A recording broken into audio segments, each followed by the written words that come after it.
때마다 계속 시력은 나빠지고 안경 도수는 올라가는데 방법이 없나요? 그래서 최근에는 근본적으로 근시가 진행되는 것을 억제시켜 줄 수 있는 3가지 단계의 치료 방법이 나와 있어요.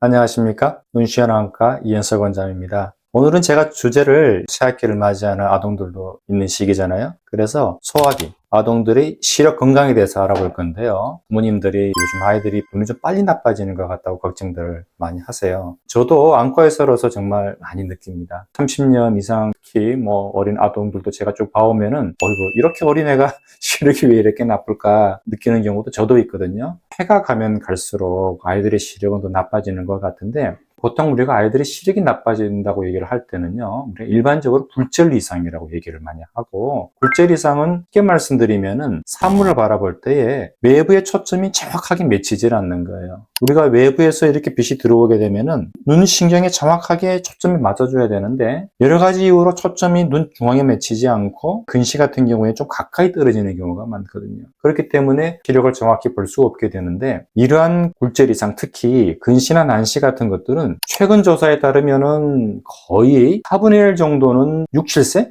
보통 우리가 초등학교 연령에 들어가는 한 4학년, 5학년 되면은 통계적으로는 거의 한 50%다라고 얘기를 하는데 제가 볼 때는 더 되지 않을까. 학교 가면은 안경 안 쓰는 애들이 더 적더라라고 말씀하시니까 분명히 과거에 비해서 시력이 나빠진 아이들이 많아진 건 사실인 것 같아요. 그러면은 왜 이렇게 과거에 비해서 시력이 나쁜 애들이 이렇게 많을까? 무엇보다도 생활 환경적인 요인이 큰 것 같아요. 요즘 아이들은 바깥에서 뛰노는 시간들이 현저하게 떨어지지 않을까요? 노는 것도 실내에서 활동을 하고, 눈에서 스마트폰을 떼지는 않잖아요. 친구들하고 놀아도 다 스마트폰 들고 있지, 밖에서 산을 뛰논다든지 이런 애들 잘 없잖아요. 그래서 이러한 그 환경적인 문제, 근거리에서 스마트폰이나 PC나 어릴 때부터 학습 환경이 빨리 노출돼야 되는 그런 생활 환경적인 요인들이 압도적으로 요즘 아이들이 시력을 나빠지게 하는 1차적인 원인이다. 그런 생각이 들고요. 두 번째는 유전적인 영향도 무시할 수가 없어요. 부모가 눈이 나쁘거나 근시가 심한 경우는 그 아이들도 거의 눈이 나쁜 경우가 많은데 생각해 보세요. 제가 30년 동안 근시 환자가 계속 늘어났다고 했는데 그 부모들이 30년 전에는 또 제가 봤던 아이들이잖아요. 그때 나빴던 아이들이 성인이 되고 그 자식이 태어나면 또 눈은 더 나빠지고 하는 이런 악순환을 그리는 것 같아요. 그러나 이러한 것들은 저희가 이렇게 쉽게 바꿀 수 있는 요인은 아니고 그럼 어떻게 해서 시력이 나쁜 아이들의 눈을 더 나빠지지 않게 예방을 하고 관리를 해줄 수 있는가? 여기에 이제 집중을 해야 되는데 부모님들 해주셔야 되는 것들은 근거리의 PC나 스마트폰에서 좀 벗어나서 야외에서 조금 시선을 멀리 보면서 신체적 활동을 많이 할 수 있는 조금 유도하는 게 좋겠고요.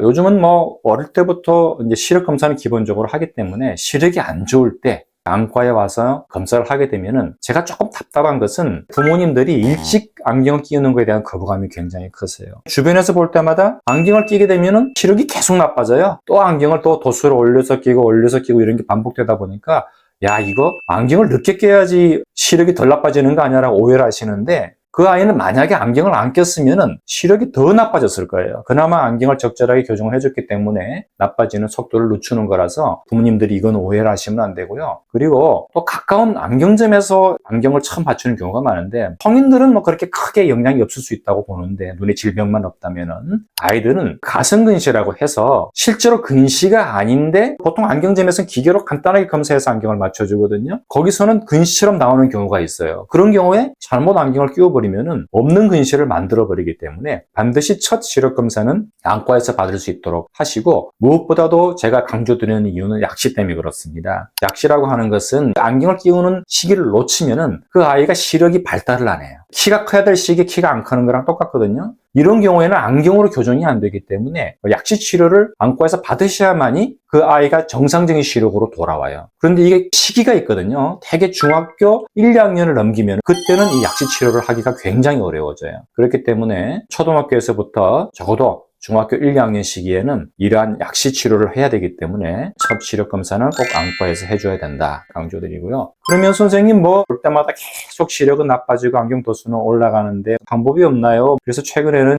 안경 말고 근본적으로 근시가 진행되는 것을 억제시켜 줄 수 있는 방법이 없을까라고 연구들을 많이 해가지고 지금은 3가지 단계의 치료 방법이 나와 있어요. 첫 번째는 약물 치료가 있습니다. 아트로핀 제제라고 하는 안과에서 사용하는 제제인데 하루에 한 번 내지 두 번 정도 점안을 해주는 건데요. 특히 방정을 끼기 어려운 아이들인 경우에 되게 쉽게 접근을 할 수 있겠죠. 초기 근시에 되게 적응증이 되는데 효과가 확실한 건 아니지만 분명히 근시 진행을 억제시켜주는 효과는 있어요. 그렇기 때문에 4세, 5세에도 근시가 진행되는 아이들이 있는데 이런 경우에는 나중에 언급드릴 렌즈 치료를 하기가 조금은 빠르기 때문에 1차 치료로서 안약을 이용한 근시 진행 억제 치료를 할 수가 있습니다. 그리고 두 번째는요, 렌즈 치료를 보통 알려진 것은 이제 드림 렌즈라고 해서 딱딱한 그 경성의 렌즈인데 밤에 눈에 넣어준다고 해서 이름이 드림이라고 재미있게 붙었죠. 이게 제일 확실한 근시 진행 억제 치료이긴 해요. 그러나 어느 정도 아이가 협조가 돼야 되고요. 밤에 끼고 잘 때 좀 불편감이 있을 수가 있기 때문에